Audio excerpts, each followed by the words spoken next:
Hello, gorgeous Scorpio family, and welcome to our April 2021 reading. It's a powerful April. It's a vivid April. It is an April full of color and movement and energy.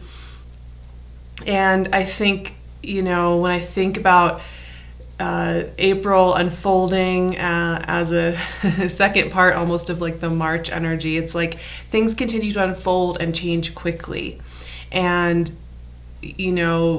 we are continuing to explore who we are in this new energetic cycle. Things are moving quickly, stories change quickly. So where you think maybe you're going to be stuck for months and months, or where you feel like maybe this is just who you're going to be, things can change and shift very quickly. And I think April continues a lot of that energetic work and continues to bring us forward. Obviously, the first few weeks of April are going to be Aries season.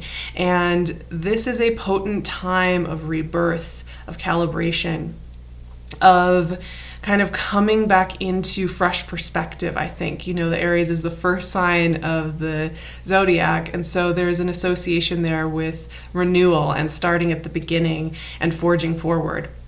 And of course, for you all, there's a ton of energy pouring into Taurus throughout the month. By the time we hit Taurus season, Venus, Mercury, and Sun are all going to be in Taurus. And that means as well that April is going to be what I love to call mirror season. Whenever there's a lot of energy in our opposing sign, this is an amazing opportunity for you to take stock of who you are now. Not who you think you need to be. Not who you think you're supposed to be, not even visualizing everybody you think you need to be in the future, everybody you need to become, everybody you need to transform into, just who you are now. And to really listen in and embrace who you are now. And in fact, even before we get to all that energy in Taurus, which happens very quickly, Venus goes into Taurus on the 14th, Mercury and Sun join together and move into Taurus on the 19th. So these energies are moving quickly in together. But even before we get there, there's going to be all this energy in Aries. And this has to do with your sixth house of your routines, your day-to-day, how you show up for your physical body. And here's the thing that came through for me. It was a really simple message for Scorpio in April. It is to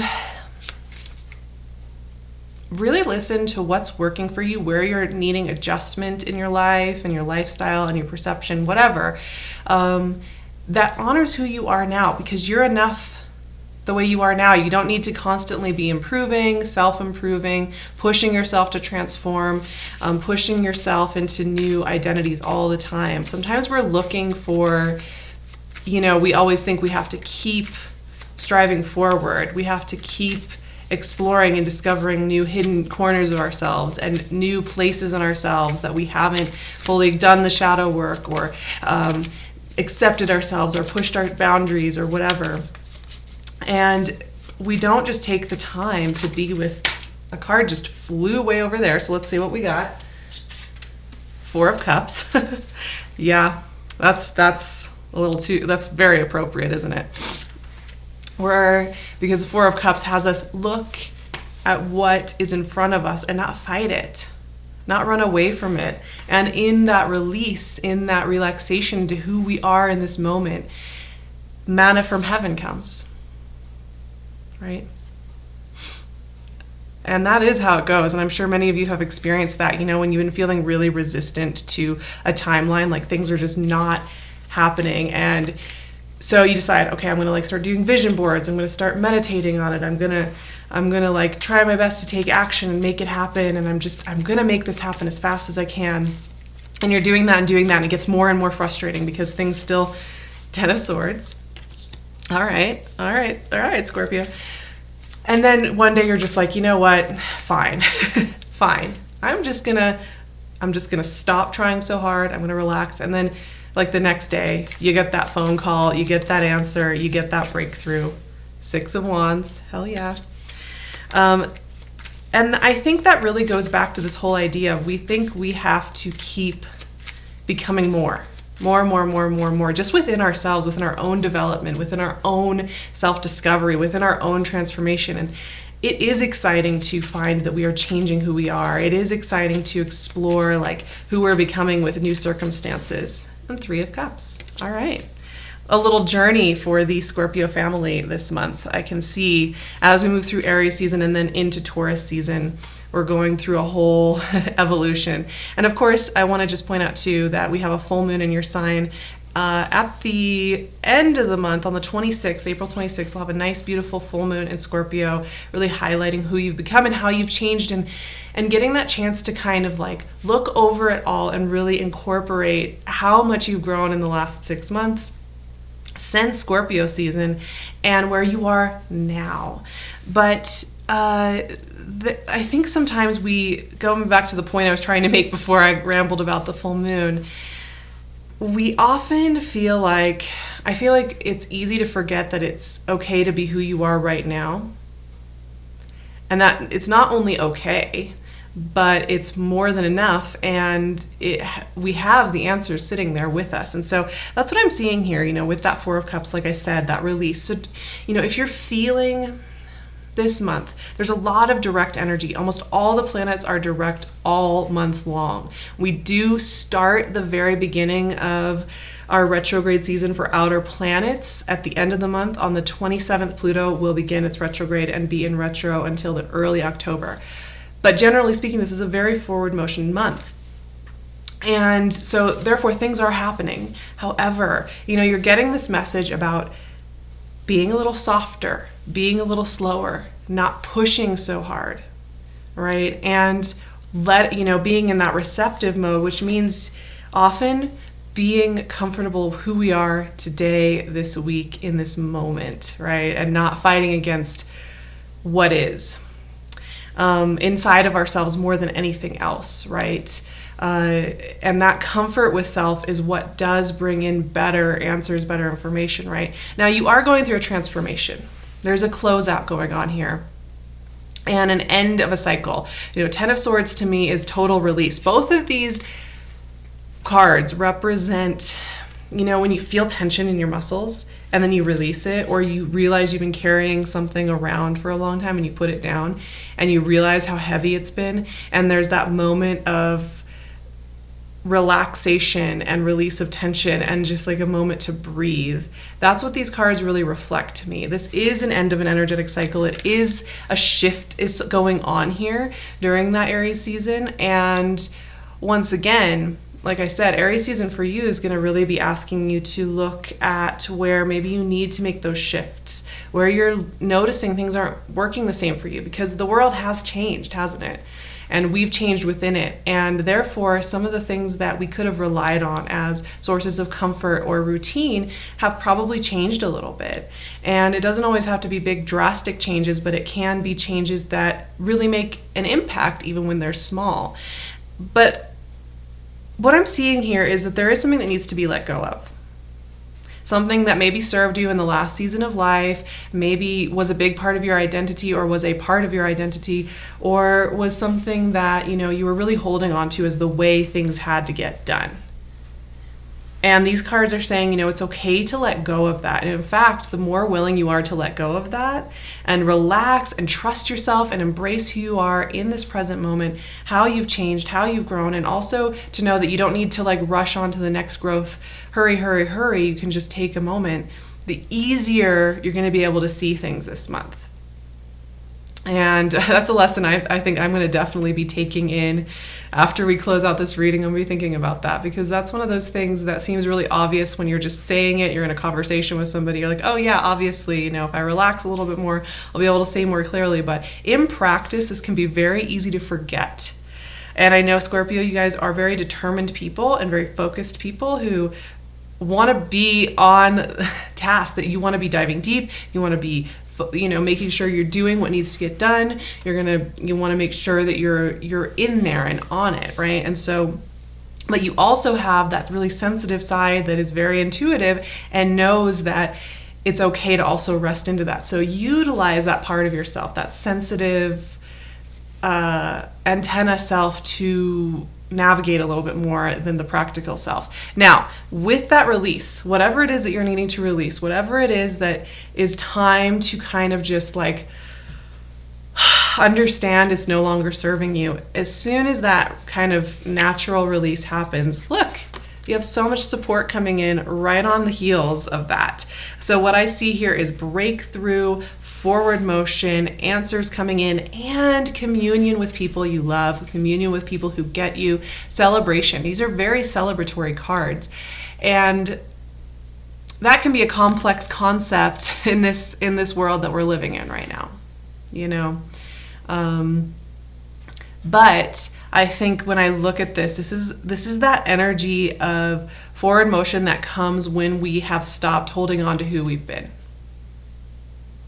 And instead of torturing ourselves over that loss and that grief, instead of torturing ourselves over how we wish we could have done things differently or been different, and instead of feeling like, oh my God, this is a big deal that I need to grieve, that I've changed, that I've grown, it's okay for you to have grown. It's okay for you to be moving forward. It's okay for you to be wanting to be joyful and playful. It's okay for you to want to have new projects, new friendships. It's okay for you to want to come back to joy and playfulness. You're absolutely allowed to do that. And, growth and change doesn't always have to be, heavy and sad. And it's a good reminder, I think, at this time, that we are allowed to really be just like not only okay with that we've changed, but excited about it. And so there's a huge reminder here. And there's also a lot of energy. I think Taurus season, with all that energy in your opposing sign, is going to be actually really helpful for you. It's going to get a lot of energy moving in a really supportive way for you over the next weeks. And we'll come back to that Taurus energy in May as well, because we're just beginning Taurus season in April. And with that's going to be coming a lot more of that forward motion that maybe you've been craving over the first 3 months of 2021, right? Okay, so I'm going to pull a card from my Animal Totem Tarot. I've been having a lot of animal dreams in the recent weeks, and I find that this tarot deck is really beautiful and a really great message bringer for whatever it is that we're needing to explore. So let's see what comes out for Scorpio. Four of Swords, another rest card. You guys are getting all the rest cards. It looks like a horned lizard. I'm going to read the little message that comes with it. Zombie toad. Oh, you know what? This just goes to show you that I'm still learning about this card. It's, the Four of Swords is always associated with an oasis in the desert, a rest point, a point of calibration in a big journey. So before I even read this note, you have the Four of Cups as well, and you have the Ten of Swords, and these are all gateway energies. These are all energies of a point of rest in a much bigger, longer journey. So you may have finished a chapter of this bigger, longer journey and having this month to calibrate, to understand how you've grown and changed, and then you're going to continue on this journey into the next chapter. So this is what I'm noticing here too, it's a really important month for you to replenish, to listen to your body's needs, to listen to your energy's needs. If you need to rest, rest. If you need to take something off of your list, take it off your list. Because sometimes doing less is actually much more effective. And it's important to get that message when it comes through. But let's read what they have written for the Four of Swords and the zombie toad. Did you know that the most successful people of your time nap? Resting one's mind and body does wonders for the creative energy of the soul.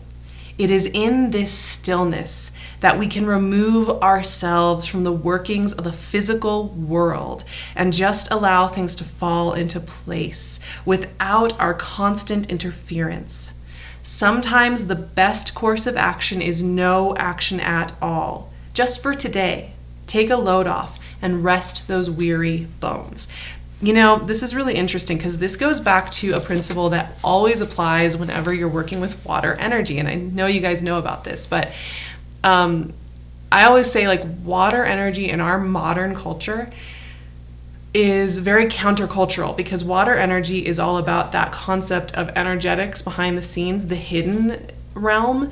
is very important. It's how we as beings actually move through the world much more effectively, right? And so that means, being busy is not the water way. Being restful, being mindful, listening to our souls, slowing down actually helps us to move through the world with a lot more speed and clarity and ease, right?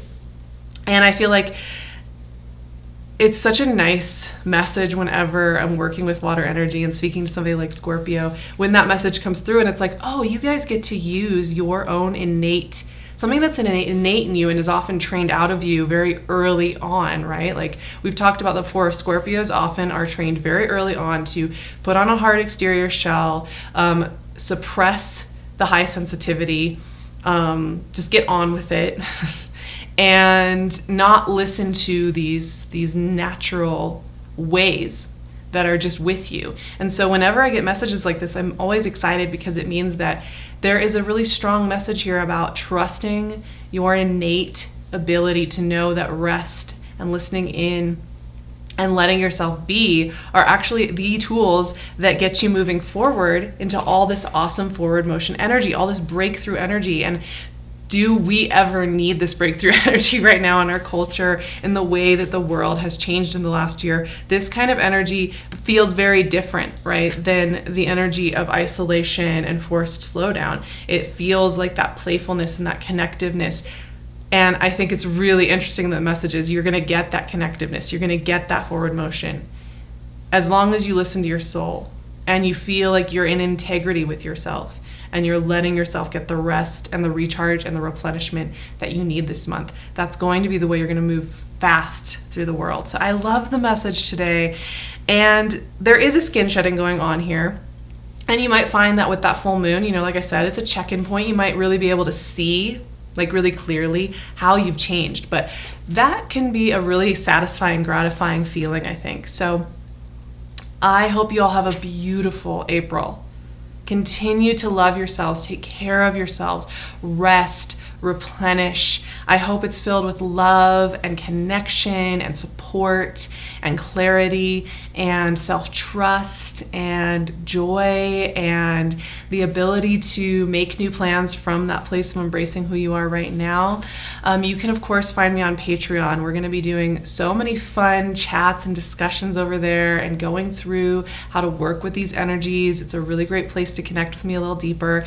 You can also find me on my website and on Instagram, where I'm trying to post more regularly again after a very weird year of not posting very regularly. You can also find PinkLune's gorgeous jewelry on her Etsy shop. I will leave her link below as well. And I will see you so soon. I would love it if you stuck around, subscribed and liked, and joined my little family over here. And I'm sending you all so much love, my Scorpios.